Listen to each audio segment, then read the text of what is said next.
Welcome to The Explainer. Today, we're going to journey into the mind of one of history's most brilliant and, most mysterious inventors, Nikola Tesla. And we're going to use his own words to tell his incredible story. I mean, think about that claim for a second. The true unsung prophet of the electric age. But here's the thing, it's not an exaggeration. Without his work, our modern electrical world, from the power grid that lights up your room to the wireless tech in your phone, it just wouldn't be possible. He really did see the future. So, if he was so important, why isn't he as famous as, say, Einstein or Edison? Why did his life and his work kind of fade from the public eye? Well, to answer that, we have to go way back to the beginning to understand the truly unique mind that saw our world so clearly long before it existed. From the time he was a young boy, Tesla's experience of the world was, it was completely unlike anyone else's. It was all shaped by this strange and powerful affliction, something he first believed was a terrible curse. He had this peculiar condition where vivid images and scenes would just appear before his eyes, completely uninvited. And we're not talking about just daydreaming. These visions were intensely real, so real that they would often completely block his view of the actual world around him. And just listen to how he described it. He said they were often accompanied by strong flashes of light, which messed with his sight and his ability to think. He even said he sometimes saw the air around him filled with tongues of living flame. Can you even imagine trying to function when your own mind is staging an overpowering light show? So, to cope with all this, he did the only thing he could. He retreated inward. He started traveling in his imagination, creating new worlds and even new friends that felt just as real to him as anyone in his actual life. In this mental exercise, this thing that started as a desperate escape would soon become the very foundation of his genius. So, that coping mechanism, it started to evolve into something truly extraordinary. Tesla realized he could actually harness this bizarre ability.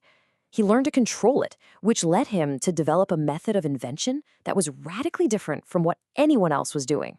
This right here is the key. He said, I needed no models, drawings, or experiments. I could picture them all as real in my mind. Think about his rival, Thomas Edison, who was famous for trial and error, building thousands of prototypes. Tesla thought that was a complete waste of time, energy, and money. Why bother when you can perfect it in your head first? And here's his process. It's brilliant. You get an idea. Then, you build the entire device inside your imagination. You run it, you test it for weaknesses, you make improvements, you tweak it, all mentally. Once every detail is perfected and you can't find a single fault, only then you build the physical product. And he claimed that for 20 years using this method, every single thing he built worked exactly as planned on the very first try. No exceptions. It's just unbelievable. With his mental laboratory perfected, Tesla turned this incredible mind of his towards solving the greatest engineering challenges of the age. He wasn't just inventing things. He was trying to harness the very forces of nature.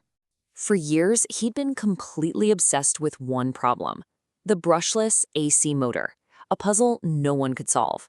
And after all that intense mental work, the breakthrough didn't happen in a lab. It came to him during a simple walk in a park at sunset. Talk about a eureka moment. He was just reciting some poetry and suddenly, boom, the idea came like a flash of lightning. The whole solution just appeared in his mind, fully formed. He grabbed a stick and drew the diagrams right there in the sand. That invention, the AC motor, is what makes our entire modern power grid possible. And yeah, it put him on a collision course with his old boss, Thomas Edison.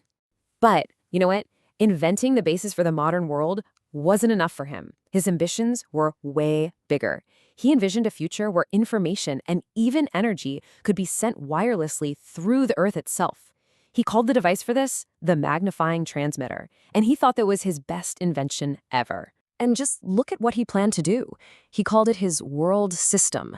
Instant wireless messages everywhere, connecting all the phones on Earth, a universal network for news and music, a personal receiver not bigger than a watch, and, oh yeah, transmitting power without any wires.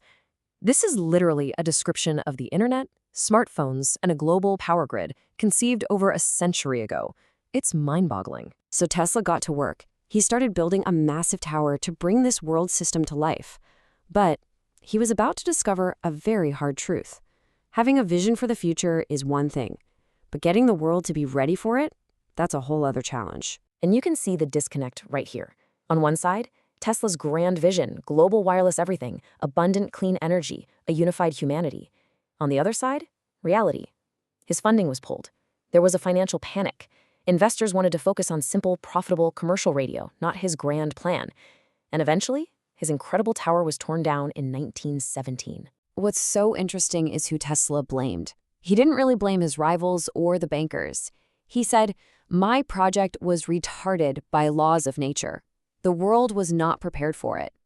He basically concluded that his ideas had simply outpaced the development of society itself. He was just too early. But he never, ever gave up on the idea. He remained absolutely convinced until the end of his life that humanity would eventually catch up. And looking at our wirelessly connected world today, you gotta say, in the end, he was right. So what's the lesson here? What do we take away from the story of a man who literally dreamed up our world 100 years before it happened? Well, maybe the answer isn't just in his successes, but in one of his final and, frankly, most chilling predictions for the very tech he pioneered. He saw that the same forces that could connect and unify the world could also be weaponized to destroy it. And that leaves us with a question that is more relevant today than ever. How do we, as we continue to make these incredible leaps in technology, make sure they lead to connection and not to conflict?